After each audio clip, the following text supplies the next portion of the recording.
Hello friends, I'm Abby and today I'm going to be doing a little bit of a graphic novel reading vlog. So in this vlog, I'm planning on reading 4 graphic novels that are all fall themed or have some kind of autumnal message or autumnal artistry, anything like that.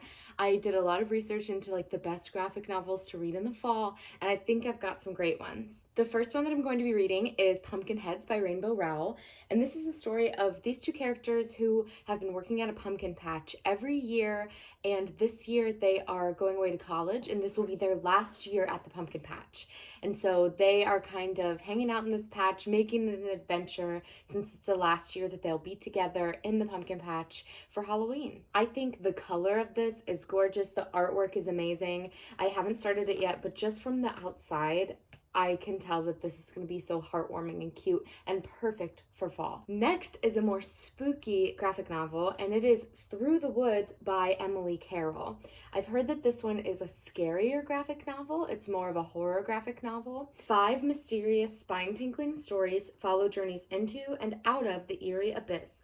Come take a walk in the woods and see what awaits you there. So this is a collection of 5 stories that all take place in a spooky wood, and I think it's going to be perfect for kind of setting the mood for Halloween because it's currently the weekend before Halloween, so I'm ready to get in like the full Halloween spirit. Next is The Tea Dragon Society, and I'm so excited. Look how absolutely adorable this looks. This artwork looks fantastic, and this is a story about little creatures called tea dragons, and this is them, and they're just adorable. I'm going for more of like a cozy autumn feel with this one rather than scary Halloween, but I think it's going to be absolutely perfect for fall time, and this is a series. So if I like it, I'm going to pick up the next few. And the last one that I'm planning on reading for this vlog is Mooncakes by Wendy Zhu and Suzanne Walker. This is a story about this witch and this werewolf. I believe one of them is transgender or gender nonconforming, and so I'm excited to read about that in this graphic novel. I think it's gonna be very interesting and very cool to see that in some mythical creatures because I've never seen mythical creatures be represented with a different gender identity. So I think it's gonna be a fantastic book. I love books about baking, and it's gonna be the perfect cozy fall vibes. And of course, we have witches and werewolves, monsters, for the Halloween vibes as well. I'm also reading this as part of the Hocus Pocus Readathon because this is the group book for the Sanderson sisters. So I'm definitely gonna get to this and make sure I can get my points for the readathon. I plan on reading all 4 of these today, which means that I need to go get reading because it's gonna be quite a day full of reading gorgeously illustrated graphic novels, and of course I'll check in as I go and let you know my thoughts. Up first is Pumpkinheads by Rainbow Rowell. Before I start, look at this adorable map. I love it. Oh my gosh. So cute.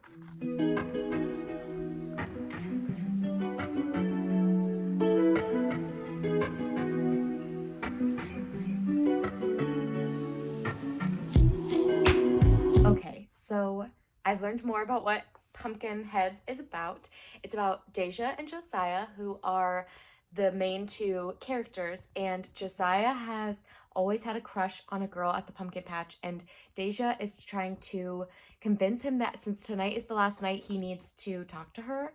And it's so cute. They like role play how he's going to tell this girl how he feels and like ask her out on a date. It's so adorable. But something I wanted to talk about is I love that Deja is such a great representation of a plus-sized girl and of course a Black girl as well. But right now we're just seeing like the plus size being brought in as a conversation, and not even really, but she's just like owning her life. Like she is deciding to work at this pie shop tonight, and she's just so like open about wanting to try all the pies, being proud in her body, and maybe there'll be more of a conversation about that later, but I'm absolutely loving seeing a plus-sized character represented in a graphic novel who is just proud of their body and happy in it. I haven't seen that before, and I'm just really excited to be reading that kind of representation. I'm gonna get back to reading now.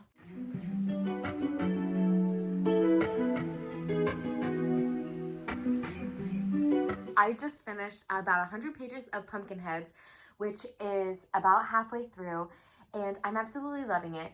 There is some bisexuality rep in this, and there's also this mission that Deja has to try all of the fall themed snacks and fall foods in the pumpkin patch, which is also like the most massive pumpkin patch I've ever read about. And so the overarching mission is to get Josiah to talk to the girl he likes, but Deja's mission is filled with food and like fall themes and vengeance at one point. I absolutely love her as a character. She's my favorite. And Josiah is just this sweet little shy, hardworking guy who cares so much about this pumpkin patch, but has been pining for this girl that he's never spoken to. And tonight is kind of their last chance. And I'm loving the artwork in this. I'm loving the relationships. I'm loving the representation of these different ethnicities and the different body sizes, different sexualities. It's not being discussed much, but it's being included, and I think that that's important in books as well. I'm absolutely loving it. I am probably going to sit here and finish it right now because it only took me maybe an hour to read halfway through. Probably not even that, like 30 minutes. So I'm going to finish up Pumpkinheads. I finished Pumpkinheads. It was so cute and perfect for fall. I loved it. I mean, I think for what it was, it's amazing. Like, if you're looking for a super developed story in a graphic novel and you're looking for, you know, like a real plot beginning to end with big twists and developments and things like that, I think that maybe this would fall short for you. But if you're looking for a graphic novel with cute fall vibes, with gorgeous artwork, a diverse range of characters, and a little bit of friendship discussion, romance discussion, and tons of fall foods and fall activities that take place in it, I think that you would love this. I loved it. I wanted something that would put me in a fall mood, and this absolutely did. It served on everything. I don't know what I would rate it if I was going to give it a rating. Maybe 4 stars, because it didn't have like a super intense plot, but I loved it. And if I was rating it based on fall vibes, 5 out of 5. It was fantastic. So I am starving and I need a coffee. So I think I'm going to see if Brent maybe wants to run to Starbucks and we can get some breakfast.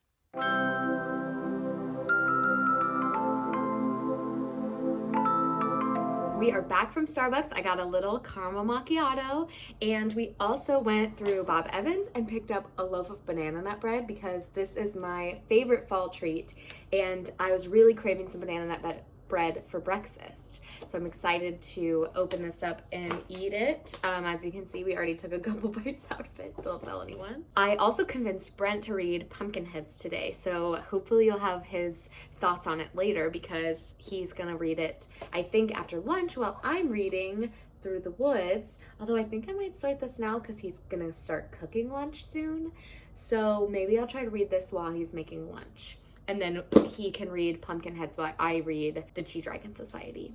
I'm having such a wonderful fall day so far, and the weather is cold today, but like a perfect crisp fall cold. Like I think it's like 43 degrees or like 45 degrees, and it's getting warmer. So like this afternoon, it'll probably be like a high of 50, and it'll be wonderful to have this nice crisp fall weather on this beautiful fall day where I'm reading fall graphic novels. I love it. I'm gonna drink my coffee and read Through the Woods.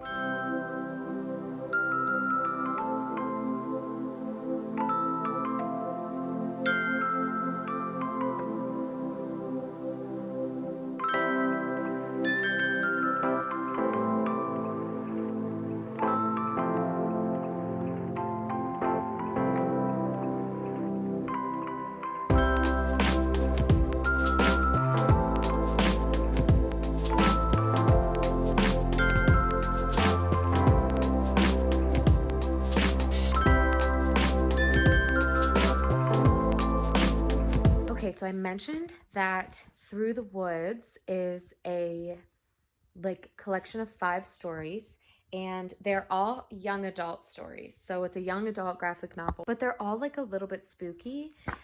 The first one, I don't know how I feel about it yet. I love the artwork. Like here, I'll show you this. Won't be like too much of a spoiler, but like this is the kind of artwork. It's like red and black and white, and there's some more color in it as well, but it's like mostly those colors, which makes it a little bit spooky. But I don't know how I feel about the first story. It was kind of spooky, kind of dark, but overall just a little bit too short and like very anticlimactic. So I'm gonna keep reading the next one and see how I feel. I finished the second story. Definitely more gruesome and a little bit scarier than the first one.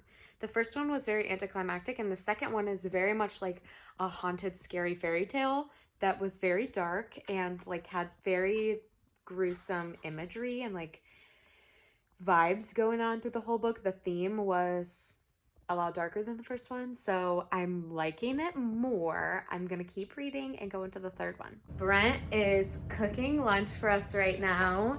He is making us meatloaf. Say hi, Brent.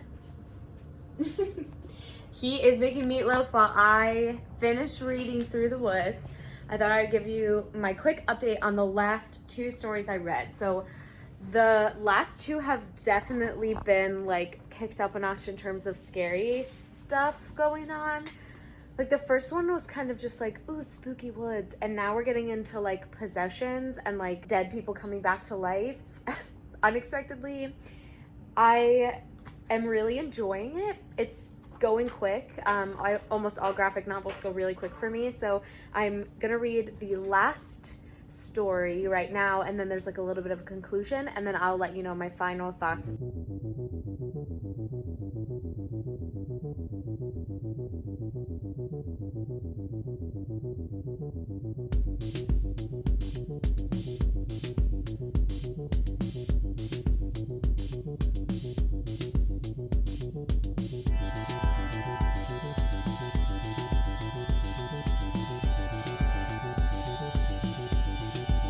We just had a delicious lunch, and I finished Through the Woods by Emily Carroll.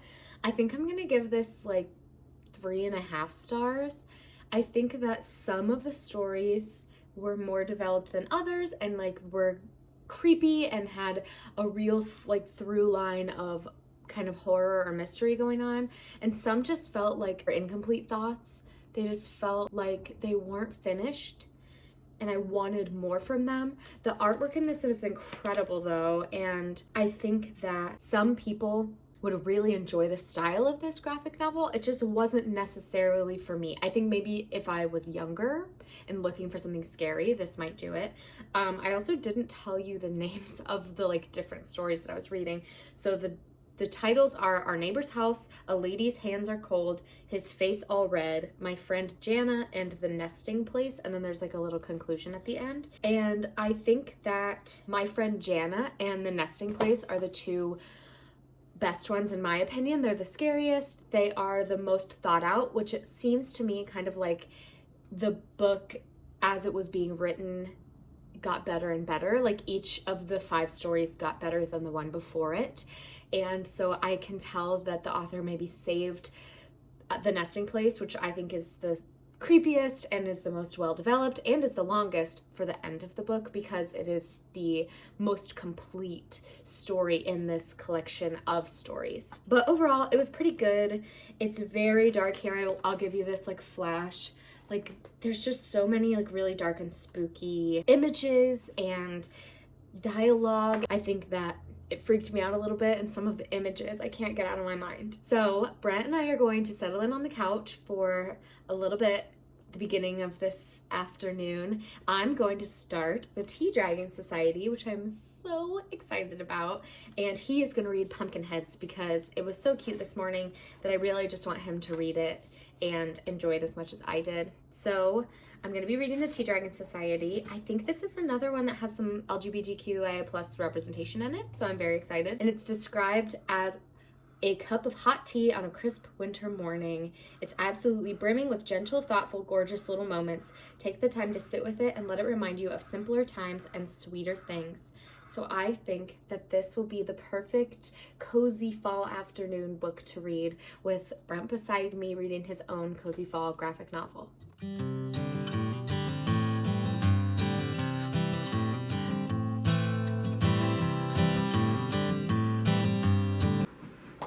you read this part usually when you read it or no? No, that just tells you what the story's about. You don't read it?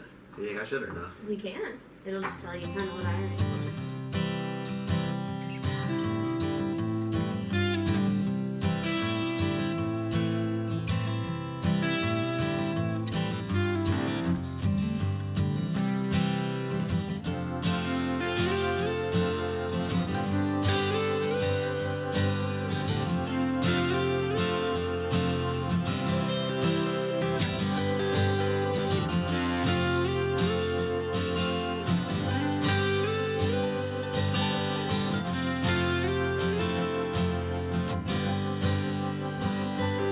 All right, we finished our graphic novels. Brent, what did you think about Pumpkinheads? It was really good. I'm not used to reading graphic novels. I've only really ever read like fantasy stuff. So it was took a little bit getting used to that you read the vertical pane all the way from top to bottom before just naturally moving left to right. But yeah, it was a really good book. Was it cute? Did it get you in the fall vibe? Oh yeah. Yeah, there's a lot of the colors in the background. Really pretty. I feel like it's this color right here. Yep. Yep. The back. The story spans over like 4 hours, but the sun always looks like this. No, the sun sets. Eventually. Yeah. But yeah, it was a really cute story. It was pretty predictable, but like in a comfortable way.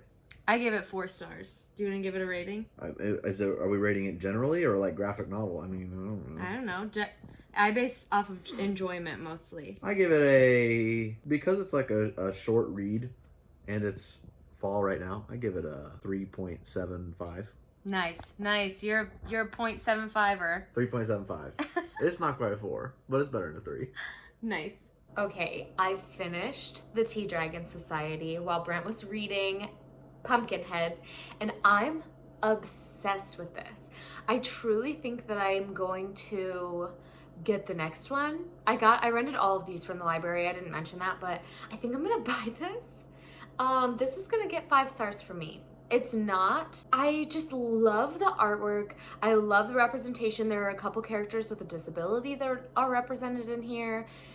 There's LGBTQIA plus representation. There is, representation of completely different cultures and like different creatures that are living in society. And of course, the tea dragons, which I'm going to show you at the back of the book. The tea dragons are so stinking cute and sweet. And at the back of the book, they have this little section called the Excerpts from the Tea Dragon Handbook. And it has like how to care about tea dragons, what the tea dragons are, what the tea dragon societies are in history, tea dragon daily life, tea dragon leaves, like what to do with the tea dragon leaves, how to use them. And then it has this little like get to know the different dragons. And these 4 dragons are ones that I've seen already. They're in this graphic novel, but then there's more that I'm assuming come in play in the future. It's just so cute. The story in this and the ideas explored about memory and taking your time and enjoying the important things in life that take longer. I think that this is super relevant, especially in society today where things are so fast-paced and so high energy. People don't like to do things that take too long. We're all very instant gratification based. And this book is just a reminder and a great commentary on the lost art of the things that take a long time. And so the Tea Dragon Society has kind of died out because people don't want to take the time to brew these like long lasting, long growing tea dragon teas. But the teas are magical and special. The main character, her mom is a blacksmith, and the ways of the blacksmith are dying out because it takes a long time. But the act of making something and putting something out into the world and having somebody think about it and wonder where it came from and think about the love and energy and time it took to make that thing. It's just such a beautiful commentary on getting things, focusing on the effort it takes to make them, and taking your time in life and slowing down and enjoying those things. That doesn't always have to be a high-paced adventure. It can be a slow, beautiful time, or a slow, beautiful book, which is exactly what this is. This is not something that like kept me on the edge of my seat, but I absolutely loved it. And I think it is a new favorite graphic novel for me. So I'm definitely gonna pick up the next one. Something else I love about this is that you could read this year round because it is kind of made to focus on every season of the year. So I think actually that in the spring, this might be a book that I pick up around that time. And I think I might pick up the next Tea Dragon Society book in the spring to kind of continue that. That being said, I'm ready to move on to my next and last book, which is Mooncakes. I'm absolutely flying through these books, and I'm loving reading so many graphic novels in one day and taking a pretty good chunk out of my Goodreads goal for the year. So I'm going to settle in, read Mooncakes, finish off my coffee. It's about 2 o'clock now, and so I'm going to just read this probably until I finish it and maybe watch some TV. I don't know, we'll see.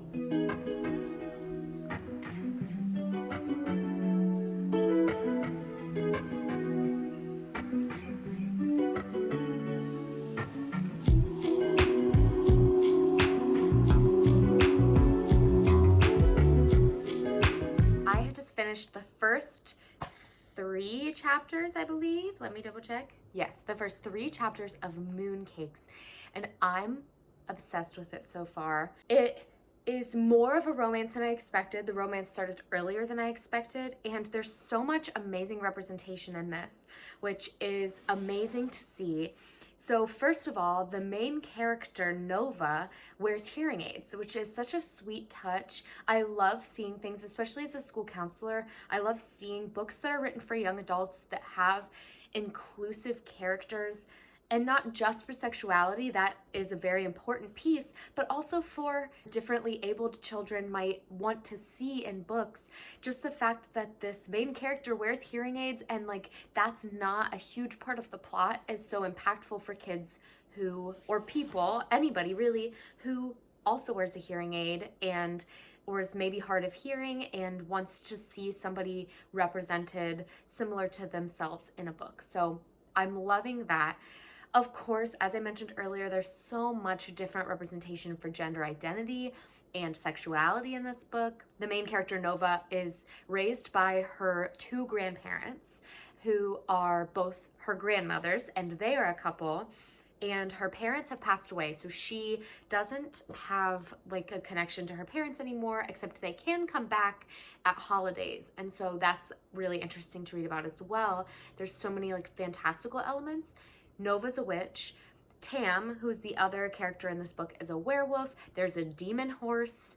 Her grandparents, her grandmothers are both witches, and there's a whole community of witches going on, and then her parents can come back as ghosts. So much fantastical elements going on in this book. So far, there hasn't really been any baking. It's just been story, plot building.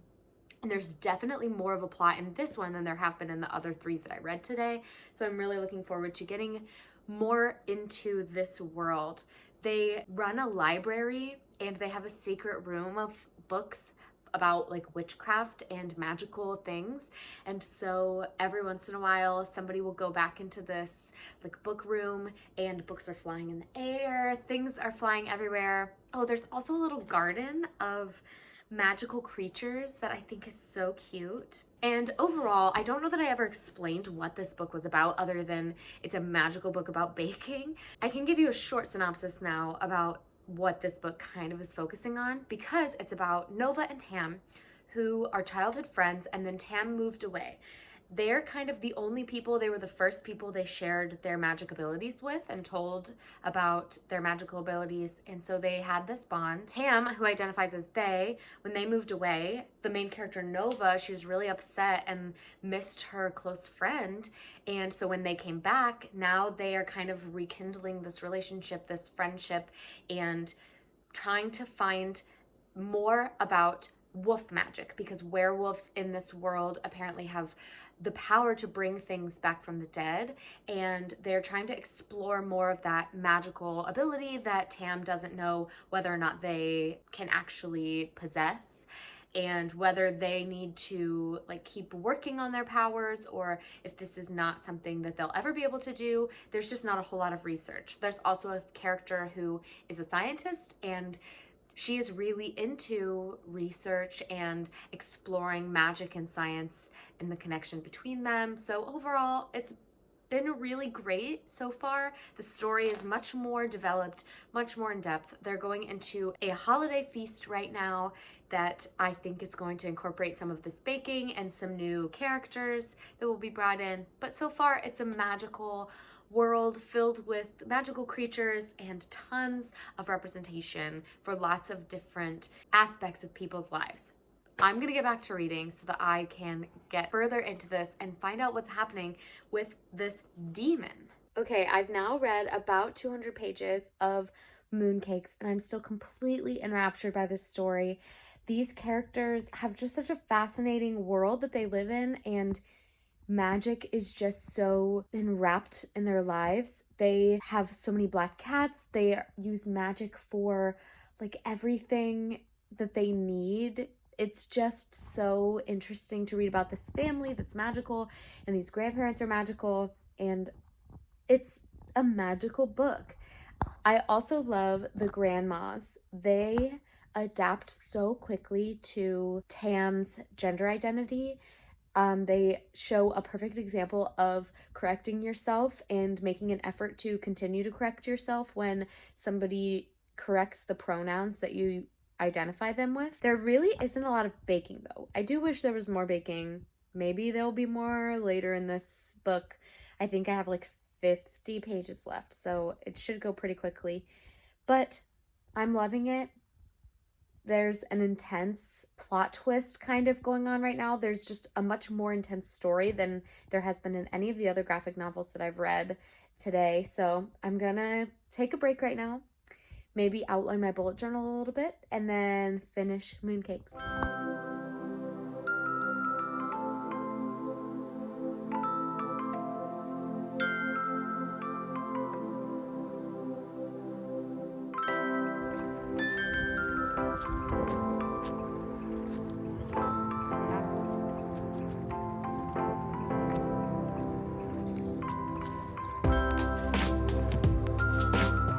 Finished Mooncakes by Wendy Zhu and Suzanne Walker.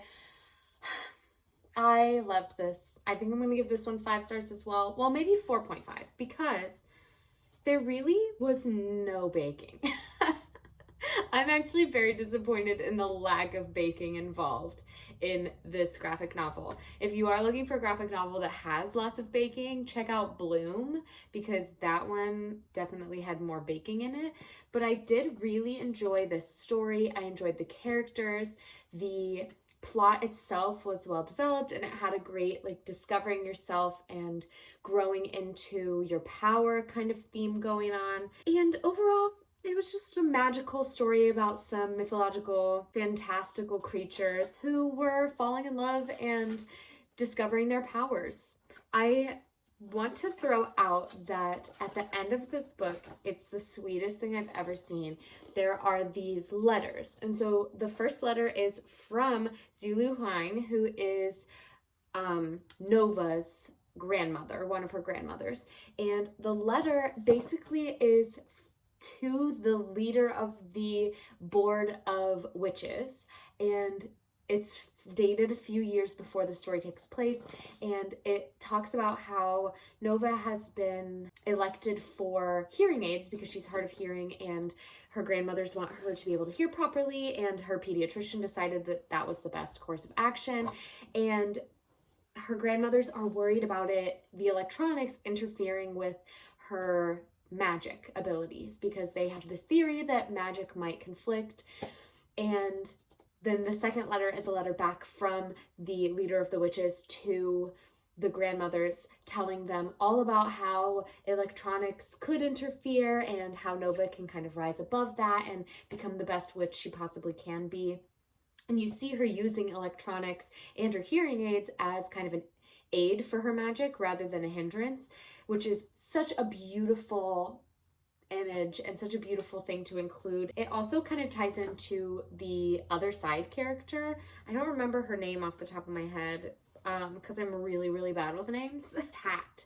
Tat is a scientist and is, like, as I mentioned, very focused on science and kind of the scientific side of magic. And so this letter really tied into the idea that growth and advancement and technology and in all kinds of things is possible even in this magical world. It's not stuck in one point in time. There's so much like evolution and revolutionary scientific discoveries that can apply to magic and to the magical world. It was great. I really enjoyed it. I think I will go with the 4.5 out of 5 stars. I wish there was more baking, but other than that, it was a fully fledged story. It had fleshed out characters, everything Halloween and fall that I was looking for in terms of magical characters.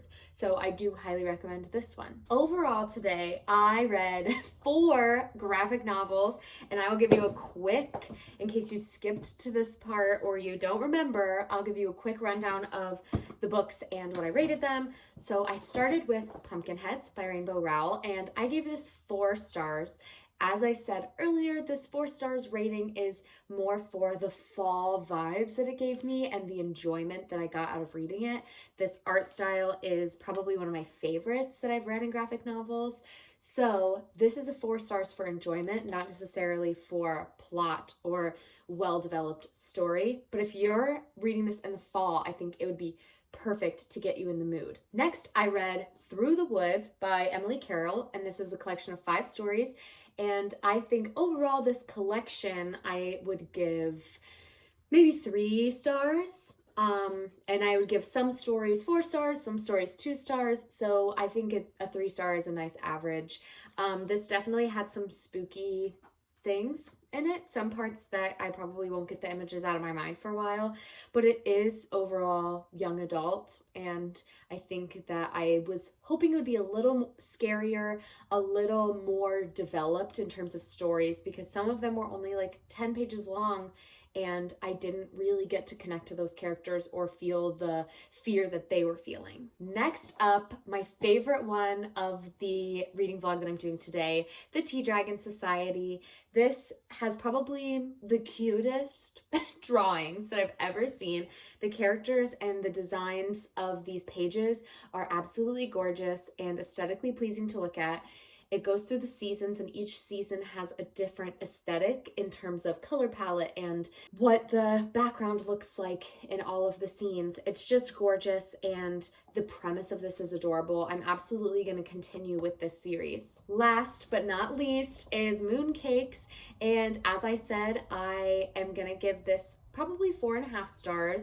I really, really enjoyed it. It's a full story if you're looking for a graphic novel that has a beginning, middle, end, a climax, a plot twist, all of those things. This is right up your alley, and it is perfect for Halloween season with the adorable characters. You got werewolves, demons, witches, black cats, magical creatures, and so much representation. All of the books I read today were pretty inclusive and had a lot of representation involved in them. Not Through the Woods, but the stories were very short, and so it just didn't have a whole lot of time to make a commentary on anything like that, but still enjoyable. Overall, it was an amazing day of reading graphic novels and getting myself in the fall spirit. That is going to be all for me today, friends. Thank you so much for watching. Please like, comment, subscribe, share this video with anyone you think would enjoy it. Comment down below what your favorite graphic novels are, because I'm obsessed with them and I got Brent to read them, so I'm hoping to convince him to read some more in the future. Thank you all for watching, and I will see you next time. Bye, friends!